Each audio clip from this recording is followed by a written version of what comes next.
Hello aspirants, I am आभास माथुर। आज अपनी करंट अफेयर सीरीज का आ गया है पार्ट 36। देख लो अपन कितने सारे टॉपिक्स कवर कर रहे हैं, डेली पार्ट्स आ रहे हैं, बहुत अच्छी प्रिपरेशन कर रहे हैं अपन इस सीरीज के माध्यम से। तो आप लोगों से रिक्वेस्ट है कि आप लोग रिवीजन भी करते रहें जो जो पार्ट्स आ चुके हैं, क्योंकि 36 पार्ट पर आ गए तो शुरू के कुछ पार्ट के कोई टॉपिक तो आप लोग भूल चुके होंगे।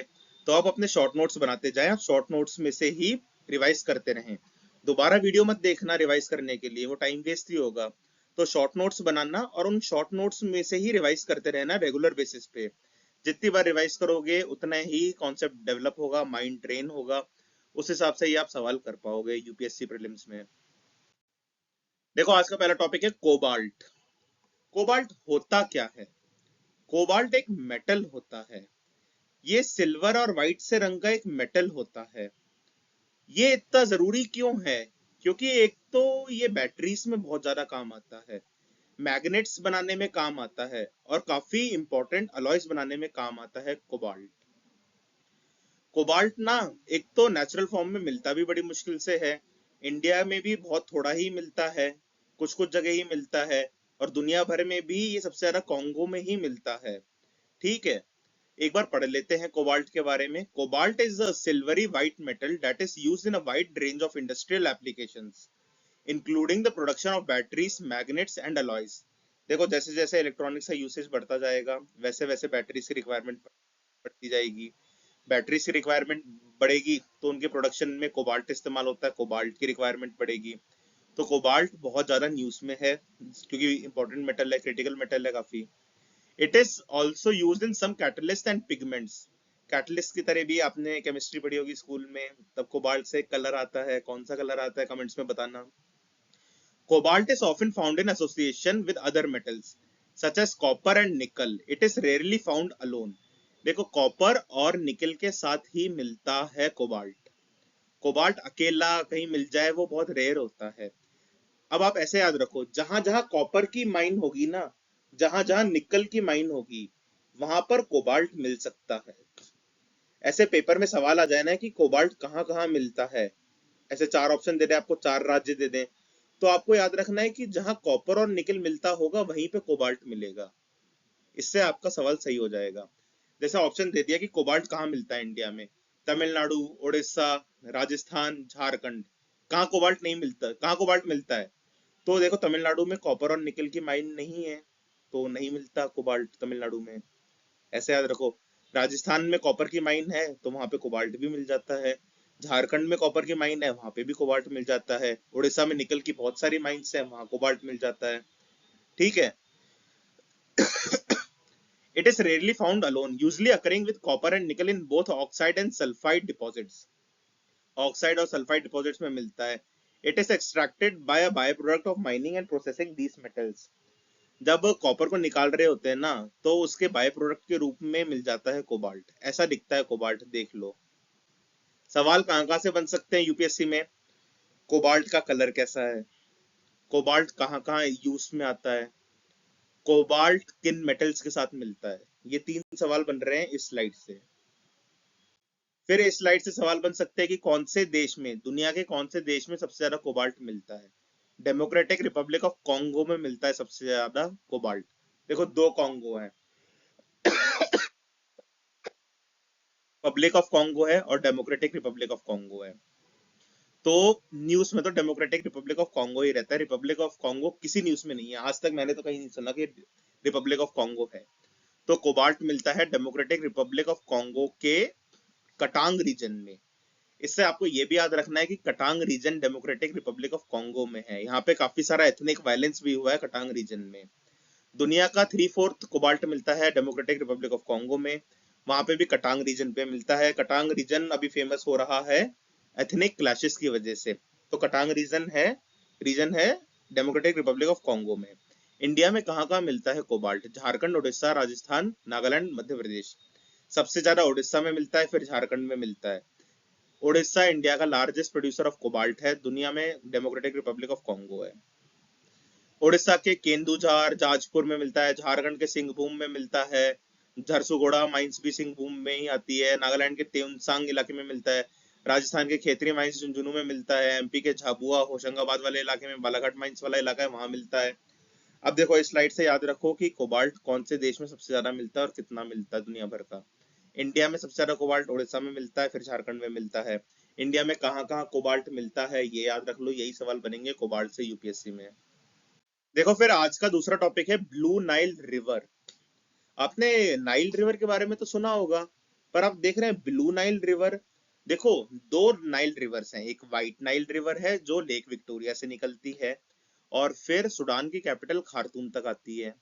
एक ब्लू नाइल रिवर है जो इथोपिया की लेक ताना से निकलती है, वो इथोपिया से बहते हुए सूडान में घुसती है और सूडान की कैपिटल खार्तूम में जाके ब्लू वाइट नाइल से मिल जाती है।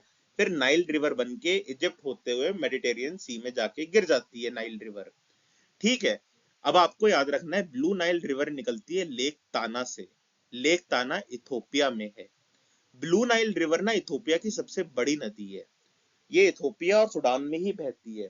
देखो व्हाइट नाइल रिवर तो साउथ सूडान और सूडान दोनों में बहती है, ब्लू नाइल रिवर सूडानों में सिर्फ सूडान में बहती है। इथोपिया और सूडान में बहती है ब्लू नाइल रिवर, 1450 किलोमीटर लंबी है। अब देखो ये इथोपिया की सबसे बड़ी नदी है, तो इथोपिया ने ना इसमें एक डैम बनाया है, जीईआरडी डैम। तो जीईआरडी डैम का जो रिजर्वायर है ना वो बहुत बड़ा बनाया है इथोपिया ने, कि बहुत सारा ब्लू नाइल का पानी हम इसमें इकट्ठा कर लेंगे, क्योंकि बारिश के समय में ना बहुत सारा पानी आ जाता है ब्लू नाइल रिवर में।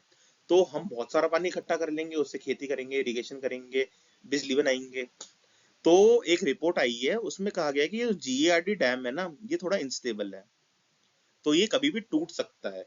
अगर ये डैम टूट गया तो जो ये रिजर्वायर है जीईआरडी डैम का, तो बहुत सारा पानी आ जाएगा, तो ये तो सूडान और इजिप्ट में बाढ़ ले आएगा, इसलिए ये न्यूज में है, इसलिए पढ़ लेते हैं। देखो ब्लू नाइल रिवर ना लेक ताना इथोपिया से निकलती है, फिर ये सूडान में जाती है इथोपिया के बाद, फिर सूडान की कैपिटल खार्तूम है। खार्तूम में व्हाइट नाइल से ये मिल जाती है और सीधे नाइल रिवर बनाते हुए इजिप्ट होते हुए जाके बहती है कहाँ पे, मेडिटेरियन सी में। एक बार रीड कर लेते हैं। A new report has warned that the GERD reservoir on Blue Nile River is showing signs of instability. A breach could flood Sudan and Egypt downstream. Origin: the Blue Nile River originates at Lake Tana in Ethiopia. It is Ethiopia's largest river. It travels for approximately 1450 km through Ethiopia and Sudan. Tributaries देख लो blue Nile river की, अटबरा, डिंडर, रहाड। देखो ये एक river है, India की तो river भी नहीं है, तो इसकी ट्रिब्यूटरीज के नोट्स में बना के हमें याद रखनी है, रटनी है? बिल्कुल नहीं। 4 बार रीड कर लो, अटबरा डिंडर रहाद, अटबरा डिंडर रहाड, अटबरा डिंडर रहाड, ऐसे 2-3 बार याद कर लो। ब्लू नाइल की ट्रिब्यूटरीज है, ऑप्शन में देखोगे दिमाग में क्लिक हो जाएगा, टिक कर देना। It meets white Nile river near Khartoum in Sudan. The combined stream flows north into Egypt before emptying into the Mediterranean Sea near Alexandria as the Nile River. देखो मेडिटेरियन सी है, इजिप्ट वहां पे Alexandria करके लगा है Egypt का, वहां पे जाके बह जाती है।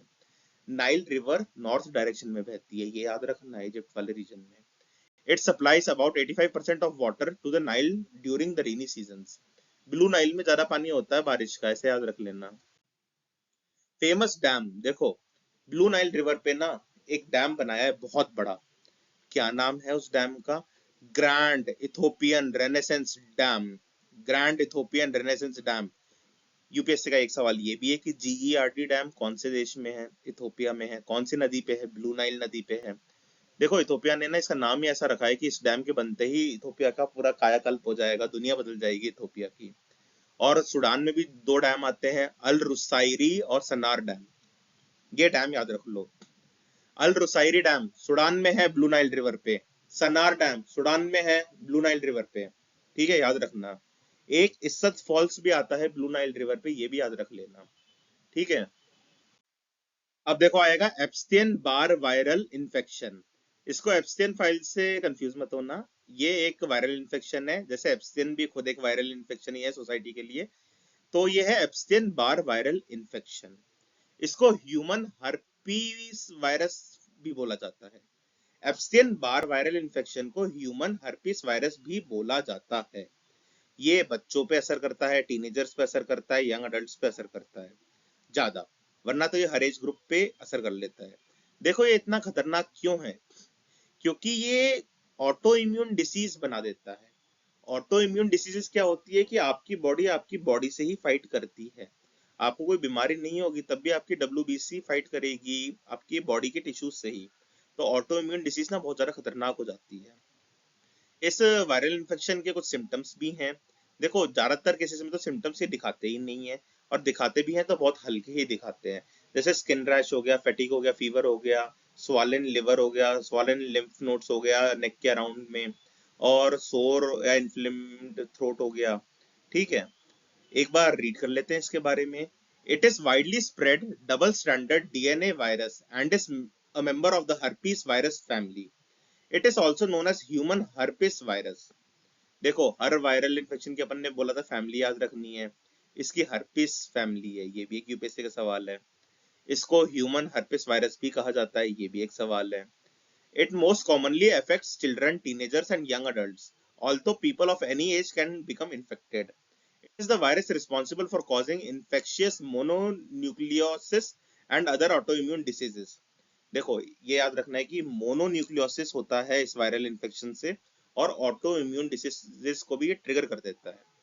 दो बहुत बड़े खतरे हैं इस वायरस के। सिम्टम्स इट में इंक्लूड फैटिक, फीवर, सोर और inflamed throat, swollen lymph nodes in the neck, enlarged spleen, swollen liver, and skin rash. Many infections cause no symptoms or only mild illness. देखो ये इसलिए भी खतरा है क्योंकि इसकी कोई वैक्सीन बनी नहीं है अभी तक।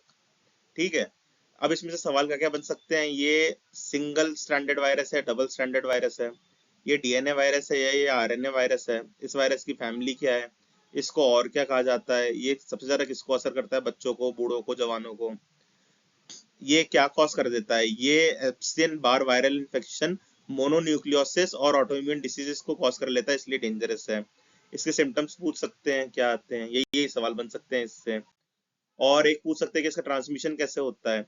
It highly contagious virus and spreads through body fluids such as saliva. देखो सलाइवा वगैरह से फैलता है, तो आपको ना किसी के मरीज का झूठा खाना खाना नहीं है। It can also spread through blood transfusion और ऑर्गन ट्रांसप्लांट। ब्लड से भी निकल लेता है, देखो बॉडी फ्लूइड से निकलता है, सलाइवा हो या ब्लड हो या ऑर्गन ट्रांसप्लांट हो। It can survive on objects as long as they remain moist. ये मॉइस्ट सर्विस पे रहता है। प्रिवेंशन क्या है कि आप इन्फेक्टेड पर्सन से जीरो कांटेक्ट रखें। It can be prevented by minimizing close contact with infected individuals and not sharing personal belongings. Personal belongings ना शेयर करें, किसी का खून ना ले लें आप, किसी का झूठा खाना ना खाएं, किसी के पहने हुए कपड़े नहीं पहने जिसको ये इन्फेक्शन है। ट्रीटमेंट देखो इसकी कोई वैक्सीन बनी नहीं है, अभी प्रोसेस में है और बहुत जल्द बनने वाली है। It can be managed with adequate hydration and plenty of rest along with medications. दवा लो, आराम करो, हाइड्रेटेड रहो, यही है। देखो एफसीन बार वायरस ना क्या क्या सवाल आ सकते हैं इस स्लाइड में से। इसका ट्रांसमिशन कैसे होता है, क्या ये ट्रांसमिटेड होता भी है, पूछ बोल देंगे एयर से होता है, नहीं एयर से नहीं होता, ये बॉडी फ्लूइड से ही होता है। प्रिवेंशन क्या है कि दूर रहो, बस यही है। ये ना रिमेन मॉइस्ट सरफेस पे ये बहुत लंबे समय तक रह सकता है।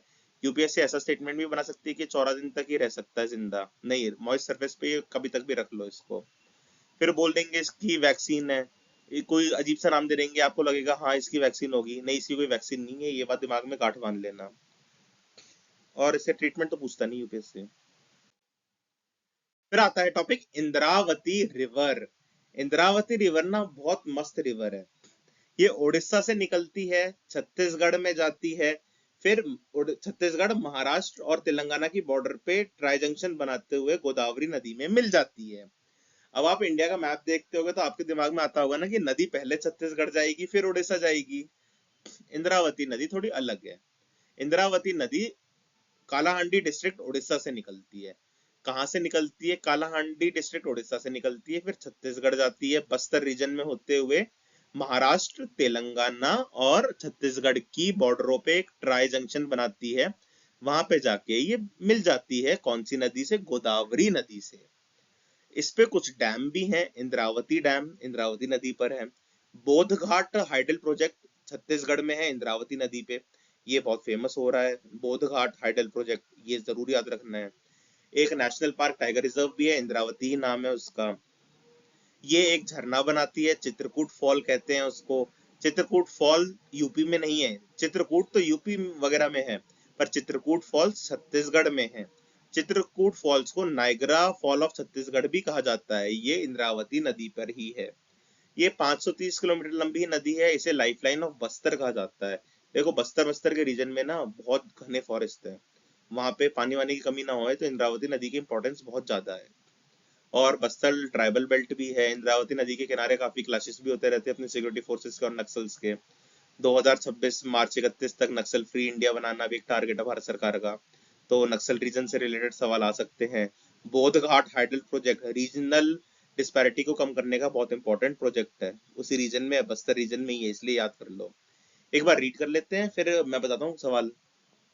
Indravati river origin in Kalahandi district of Odisha on the western slopes of the Eastern Ghats. Eastern Ghat के वेस्टर्न स्लोप पे से निकलती है, ईस्टर्न घाट के वेस्टर्न स्लोप से निकलती है Indravati river, and then flows westward during its course it forms the boundary between Maharashtra and Chhattisgarh at several places. देखो ये बॉर्डर भी बनाती है महाराष्ट्र और छत्तीसगढ़ का, ये भी याद रखना। इंद्रावती रिवर बॉर्डर बनाती है महाराष्ट्र और छत्तीसगढ़ का। It is often called lifeline of Bastar which is considered one of the greenest region in India. It is tributary of Godavari. Indravati river Godavari river की ट्रिब्यूटरी है। Its length is approx 530 kilometre. Tributaries है, देखो tributaries दो चार बार रीड कर लो, notes में मत लिखना, एग्जाम में आएंगी ट्रिगर हो जाएंगी। मैं तो एक ही बार रीड करूंगा, आप चार बार रीड करना।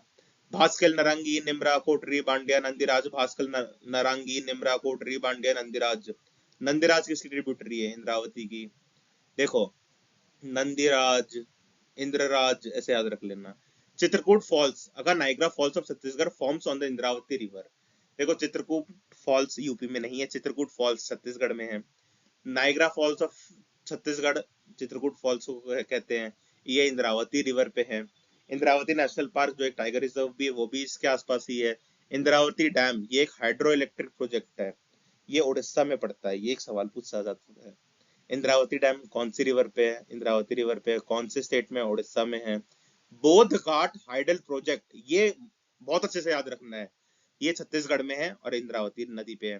देखो सवाल कहाँ कहाँ से बनते हैं, कहाँ से निकलती है, पहला सवाल। कहाँ पे जाके मिलती है, दूसरा सवाल। कौन सी नदी में मिलती है, तीसरा सवाल। चित्रकूट फॉल्स कौन सी नदी पर आता है, ये भी एक सवाल है, इंद्रावती रिवर पे आता है। चित्रकूट फॉल्स को नाइग्रा फॉल्स ऑफ छत्तीसगढ़ भी कहा जाता है। फिर इस स्लाइड से और क्या क्या सवाल है। इंद्रावती नेशनल पार्क छत्तीसगढ़ में है, इंद्रावती नेशनल पार्क छत्तीसगढ़ में है। इंद्रावती टाइगर रिजर्व छत्तीसगढ़ में है। इंद्रावती डैम, देखो इंद्रावती नेशनल पार्क छत्तीसगढ़ में है, इंद्रावती डैम उड़ीसा में है। यही तो कंफ्यूजन है यूपीएससी का। Indravati national park tiger reserve Chhattisgarh में है, इंद्रावती डैम उड़ीसा में है। ये एक हाइड्रो इलेक्ट्रिक प्रोजेक्ट है बहुत बड़ा। बोध घाट हाइडल प्रोजेक्ट ये छत्तीसगढ़ में है इंद्रावती रिवर पे, ये एक बहुत इंपॉर्टेंट सवाल है इस साल के लिए। बोध घाट हाइडल प्रोजेक्ट ये छत्तीसगढ़ में है इंद्रावती रिवर पे। देखो इंद्रावती रिवर गोदावरी नदी से मिलती है, एक ट्राई जंक्शन बनाती है। ट्राई जंक्शन किन राज्यों का है? उड़ीसा नहीं है ट्राई जंक्शन में, महाराष्ट्र छत्तीसगढ़ और तेलंगाना है। महाराष्ट्र छत्तीसगढ़ है, तेलंगाना है। स्टेट्स कौन कौन से कवर करती है इंद्रावती रिवर? उड़ीसा क्योंकि वहीं से निकलती है, छत्तीसगढ़, महाराष्ट्र, तेलंगाना। तेलंगाना की बॉर्डर पे आती है इसलिए बोला जाता है तेलंगाना में आता है। ठीक है, शांति से एक बार मैप देख लो, ये जो लेफ्ट वाला मैप है ना, येलो कलर का जो है वो है महाराष्ट्र। ये जो इंद्रावती रिवर जिस पे लिखा है ना वो है, क्या है वो, क्या है वो, छत्तीसगढ़ है। व्हाइट वाला उड़ीसा है। ग्रीनिश जो है येलो के नीचे जहां गोदावरी रिवर लिखा है वो है तेलंगाना। तो आप देखो इंद्रावती रिवर यहाँ से निकल रही है, लेफ्ट साइड में जा रही है, और ये एक ट्राई जंक्शन मिल रहा है ना, तीन कलर मिल रहे हैं, तो ये तीन राज्य मिल रहे हैं, महाराष्ट्र, छत्तीसगढ़ और तेलंगाना मिल रहा है, इसके ट्राई जंक्शन पे ही मिलती है। चार राज्यों में बहती है इंद्रावती रिवर। ठीक है, गोदावरी की ट्रिब्यूटरी है, हर चीज याद रखनी है। छत्तीसगढ़ में जो प्रोजेक्ट था वो बहुत जरूरी है। फिर आज का आखिरी टॉपिक है, यूक्रेन कौन कौन से देशों से सीमा साझा करता है। देख लो यूक्रेन, यूपीएससी सवाल तो पूछ चुका है यूक्रेन से, यूक्रेन की बॉर्डर से ही पूछ चुका है, फिर मैं आपको वापस क्यों पढ़ा रहा हूँ? 2023 में पूछा था, मैप तो आपको पता होना चाहिए। सी ऑफ अजोव किस किस से सीमा साझा करता है, ये भी तो पूछ सकता है यूपीएससी है, क्या पता दोबारा पूछ ले, ना पूछे तो बेसिक अकल तो होनी चाहिए सब लोगों में।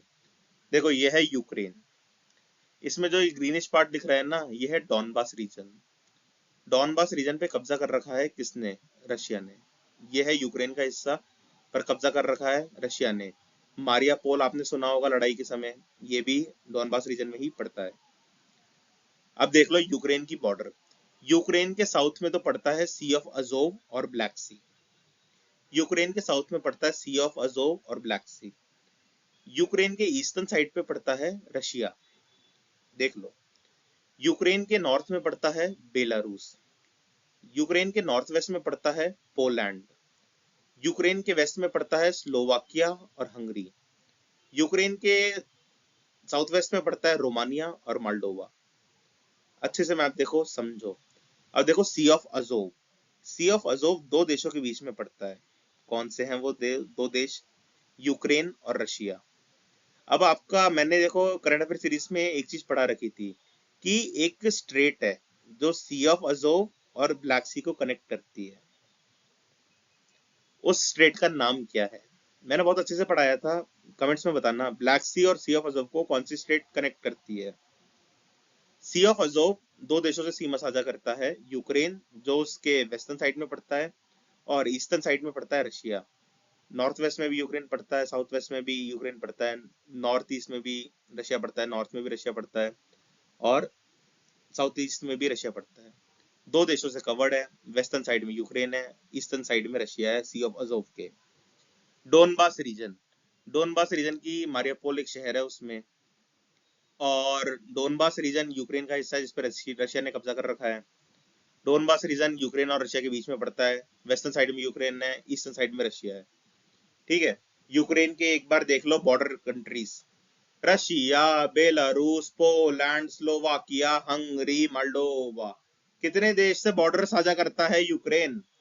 Moldova, Romania, Hungary, Slovakia, Poland, Belarus और रशिया। 7 देशों से सीमा साझा करता है यूक्रेन, 7 देशों से, 7 कंट्रीज। और दो वाटर बॉडी कौन सी हैं? सी ऑफ अजोव और ब्लैक सी।